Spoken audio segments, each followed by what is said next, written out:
안녕하세요. 운전하는 곰돌입니다. 오늘 이 사건이 있었죠. 금천구청역 쪽에서 석수역 방면 1호선 지하철이랑 선로까지 침투한 SUV 소렌토 차량과의 사고. 네, 당시 열차에 승객이 몇 명이나 타고 있었습니까? 네, 300명이 조금 넘게 타고 있었는데요. 운전자 50대 남성과 동승자 등 모두 2명이 다쳐 병원으로 옮겨졌습니다. 승객이나 기관사 등 지하철 안에서 다친 사람은 없는 것으로 확인됐습니다. 자, 일단 인적 피해는 가해 차량 탑승자와 동승자 2인, 그리고 피해자 열차에는 한 명도 없다라고 현재까지는 보고가 되어 있죠. 아직까지는입니다. 한국철도공사, 포레일 측은 이번 사고로 고속열차 8대, 일반 열차 9대, 전동열차 20대 등이 약 10분에서 40분가량 지연됐다고 설명했습니다. 자, 두 번째로 물적 피해가 조금 문제될 수 있어요.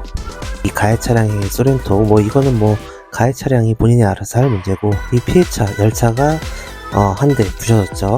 약 20억 원짜리 열차입니다. 근데 이제 수리를 하긴 할 거예요. 자, 수리 비용이 얼마 나올지는 봐야 되겠죠. 근데 두 번째 특별 손해가 좀 중요합니다. 약 20대 정도의 지하철이 출발 지연됐다라고 하거든요. 이걸 열차장 수용 인원과 그리고 최소 운임 기준으로 산정을 했을 때 물어줘야 될 위약금이 약 6,270만원 정도, 그리고 8대의 고속 열차 KTX죠. 지하철이랑 다르게 KTX나 열차 같은 경우는 지연 보상에 대한 기준이 있더라고요.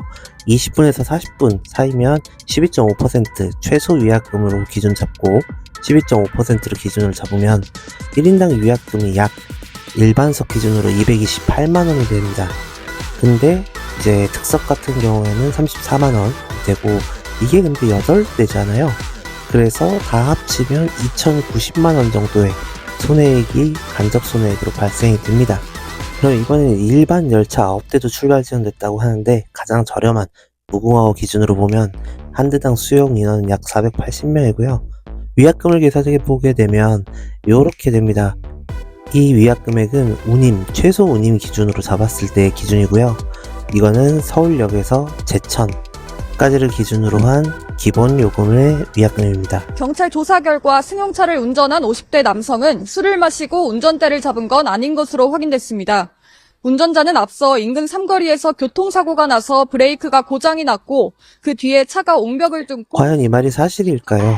영상을 조금 볼게요. 사고가 나기 직전의 영상인데요. 접촉 바로 직전까지는 후미등과 번호판 등 이런 것들이 안 들어와 있습니다. 그러다가 접촉을 해서 뚫고 들어가는 순간 번호판 등과 후미등이 켜지죠. 그리고 여기서 안쪽으로 들어가면서 이 장면에서는 보면 보조제동등과 함께 제동등이 들어오는 걸 볼 수 있어요. 사고가 나고 나서 제동등이 들어왔다. 브레이크를 뒤늦게 밟았다는 거죠.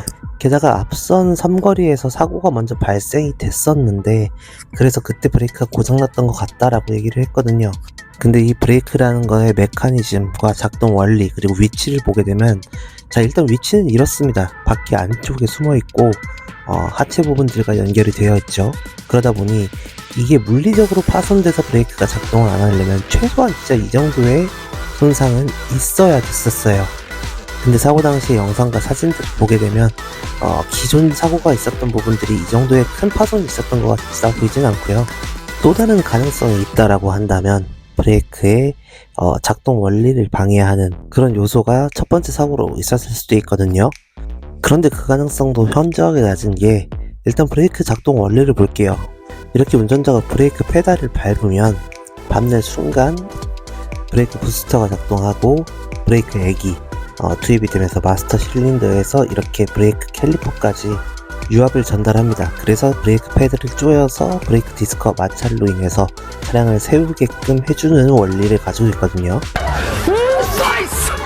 근데 만약에 1차 사고로 인해서 이 브레이크 액의 라인이 끊어지게 된다면 브레이크 액이 이렇게 줄줄줄줄 셀 거고, 그러면 압력이 안 걸리기 때문에 당연스럽게도 브레이크를 밟으면 이렇게 푹신푹신하게 들어가는 일명 스펀지 현상이 발생하게 됩니다.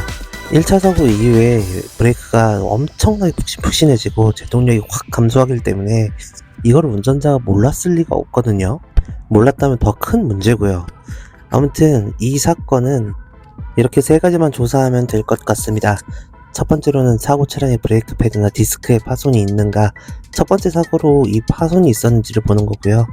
두 번째는 이 브레이크 호스가 끊긴 게 있는지, 왜냐면 이 열차와의 사고에서는 이 브레이크 호스가 끊기기는 쉽지 않은 형태로 보이거든요.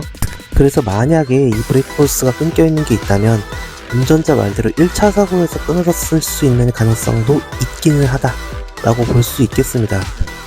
하지만 1차 사고 이후 2차 사고까지의 동선을 파악해서 그쪽을 쭉 따라오면서 브레이크 액들이 계속 떨어져 있었는지를 보게 되면 답은 나오겠지만 사실 떨어져 있지는 않을 것 같네요. 아무튼 여러분, 대물배상 한도액은 최소 5억 이상 해주시기 바랍니다.